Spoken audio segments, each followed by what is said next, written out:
Honestly recounting support raising, a different answer than the one they expected.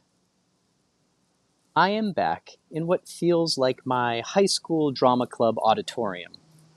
Leaders are organizing people and moving us from one meeting room to another, gathering us together for discussions about upcoming activities. The atmosphere carries the familiar feeling of being guided by people who hold influence over the group and may even determine who gets certain opportunities or roles. As the scene develops, the setting shifts. Now it feels less like a drama club and more like a gathering of young missionaries who raise financial support for their work. We are seated around round tables, introducing ourselves one by one. Because people keep moving between tables and the introductions are being interrupted, I hear one of the leaders remind everyone, "Don't interrupt the introductions." It sounds like a rule they learned in training and are accustomed to enforcing. When our table settles down again, I expect it may be my turn to speak. Instead, a young man across from me continues his introduction because he had only managed to share his name at the previous table. I glance at a flyer he has brought with him. It contains a slogan or mission statement that he explains to the group. He seems slightly embarrassed by it because it sets such a lofty standard, and he admits that he does not always live up to it.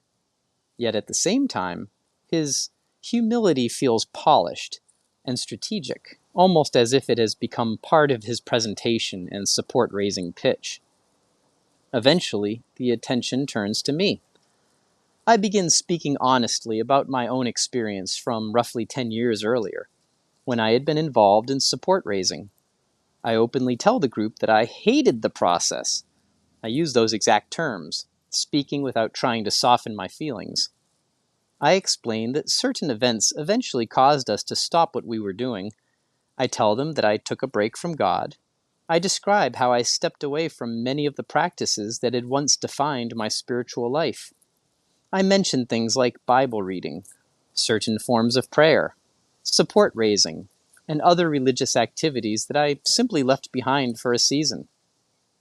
Then I explain that after walking away from all of those things for a time, I was finally able to evaluate them and reach some conclusions for myself.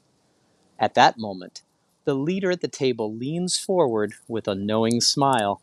It feels as though he expects a dramatic conclusion. In a warm and encouraging tone, he asks, "And what did you learn?" The question carries the feeling of a setup.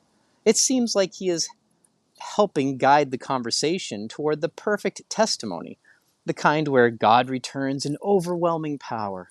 Everything comes together, and the story becomes a compelling endorsement of faith and support raising. Instead, I answer plainly, "He came back a little, I guess." The response lands with far less impact than the leader anticipated. His expression suggests disappointment, as though the expected climax never arrived. I continue explaining my perspective. I tell the group that I see God in everything.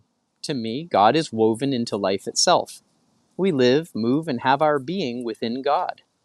At the same time, I explain that I do not personally view God as a separate individual living somewhere nearby, as though God were a person on another planet whom I could call up and invite over for a face-to-face conversation. As I share these thoughts, I become aware of the young missionary who introduced himself earlier. I wonder how my words are affecting him. Is he questioning his assumptions? Is he reconsidering his own relationship with God? I also wonder what effect my comments are having on the group as a whole. The gathering suddenly feels less like a support-raising meeting and more like a challenge to the assumptions that hold the group together. I find myself observing the collective mindset of the room and wondering whether my honesty is creating ripples beneath the surface. The dream ends with me sitting among the group, speaking candidly about my experience while sensing the tension between authentic personal exploration and the carefully rehearsed narratives that seem expected within the culture around me.